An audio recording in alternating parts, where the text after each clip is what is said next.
திருமகள் எடுத்த தசாவதாரங்களில் மக்கள் மனதை ஈர்த்து நிலை நிற்கும் அவதாரம் ஸ்ரீராம அவதாரம். தீமை அழித்து பூமியில் தர்மத்தை நிலைநாட்ட எடுத்த அவதாரம். முழுவதுமாக மனித அவதாரம். நம்மை போல மானுடனாக பிறந்து ஒரு மானுடனாக எல்லா துன்பங்களையும் அனுபவித்து அத்துன்பங்களிலிருந்து எப்படி நிவர்த்தி பெறுவது என்று விளக்கி நமக்கெல்லாம் வழிகாட்ட வந்ததோர் அவதாரம். தாயிற் சிறந்த கோவில் இல்லை என்று உணர்த்திய கோசலராமன், தந்தை சொல்மிக்க மந்திரமில்லை என்பதை நிலைநிறுத்திய தசரதராமன், ஒருவனுக்கு ஒருத்தி என்னும் தாரக மந்திரத்தை நிலைநிறுத்தியவன் சீதாராமன், ஓர் மன்னனுக்கு உரிய சகல லட்சணங்களும் பொருந்திய ராஜாராமன். ஸ்ரீராம நவமி பூஜைக்கு ராமர் பட்டாபிஷேகம் படம் இருந்தால் விசேஷம். ராமர் படத்திற்கு துளசி மாலை சாற்றுவது அதிவிசேஷம். மகாலட்சுமியின் அம்சமல்லவா துளசி. சிலர் ஸ்ரீராம ஜெயம் 108 முறை எழுதி அதை கொண்டு மாலையாக தொடுத்து ஸ்ரீராமர் படத்திற்கு அணிவிப்பதும் உண்டு. ஸ்ரீராம நவமி அன்று நாள் முழுவதும் விரதமாயிருத்தல் விசேஷம். முடியாதவர்கள் பழம் பால் சாப்பிடலாம். குழந்தை பாக்கியம் வேண்டும் தம்பதியர் விரதமிருந்து பூஜை செய்வது நன்று. நெடுங்காலம் புத்திரபாகியம் கிட்டாமல் புத்திரகாமேஷ்டி யாகம் செய்து பிறந்தவர் அல்லவா ஸ்ரீராமர். ஸ்ரீராம நவமிக்கு நைவேத்தியம் என்றாலே சட்டென்று மனதில் தோன்றுவது நீர்மோர் பானகம். கோஸ்மல்லியும் சிலர் படைப்பதுண்டு. புத்திரகாமேஷ்டி யாகத்தில் கிடைத்த பாயசத்தை தசரதரும் கௌசல்யும் அருந்தி பிறந்த பிள்ளை ஸ்ரீராமருக்கு பிடித்த பால் பாயசம் நைவேத்தியம் சிறந்தது. ஸ்ரீராமருக்கான பூஜையின் போது தனியாக ஓர் ஆசனம், ஓர் மனையோ விரிப்போ போட்டு வைக்க வேண்டும். ஏனென்று யோசிக்கிறீர்களா? ராமநாம சங்கீர்த்தனத்தை அனுபவிக்க ஆஞ்சநேயர் வருவார் இல்லையா?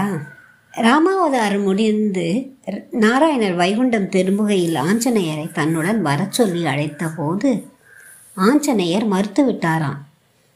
ஸ்ரீராமர் அன்புடன் அணைத்த அவர் உடலை விட்டு கொடுக்கவும் மனமில்லை என்றும் பூலோகத்தில் பக்தர்கள் ஒலிக்கும் நாம சங்கீர்த்தனத்தை கேட்டுக்கொண்டு மகிழ்ச்சியாக பூலோகத்தில் இருப்பதாக கூறினாராம்.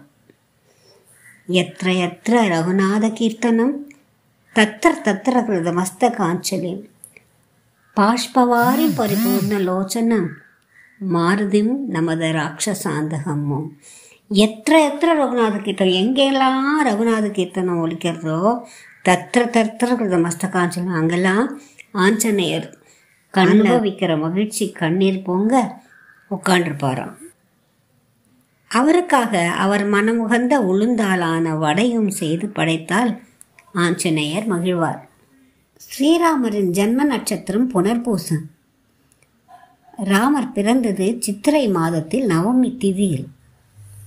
சில சமயங்களில் ஸ்ரீராம நவமி பங்குனியிலும் வருவதுண்டு. நவமி திதி என்றதும் நான் சொல்ல கேட்ட ஒரு புராண நிகழ்வு ஞாபகத்திற்கு வருகிறது.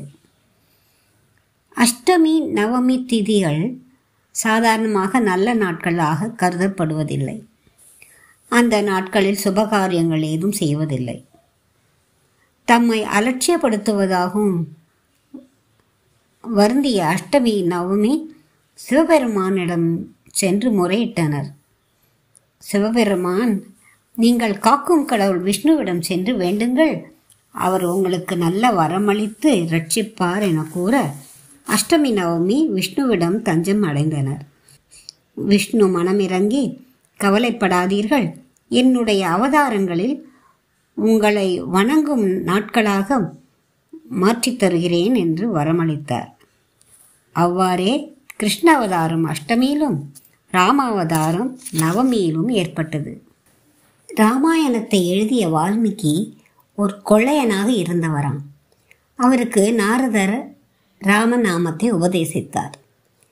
வால்மீகியால் ராம எனும் நாமத்தை நினைவில் வைத்துக் கொள்ள முடியாத போது காட்டில் வாழ்ந்த வால்மீகிக்கு மிகவும் பரிச்சயமான மரங்களை கொண்டு மரா மரா என்று திருப்பி திருப்பி உச்சரிக்க வைத்து ராம ஜபத்தை அவருக்கு உபதேசித்தாராம் நாரதர். அனைவரும் ஸ்ரீராம நவமியை பக்திபூர்வமாக கொண்டாடி அவனருள் பெறுவோமாக. ஸ்ரீராம ஜெயம் ஸ்ரீராம ஜெயம், நம்பின பேருக்கு ஏது பயம். ஓம் ஸ்ரீராம் ஜெயராம் ஜெய ஜெயராம். நன்றி, வணக்கம்.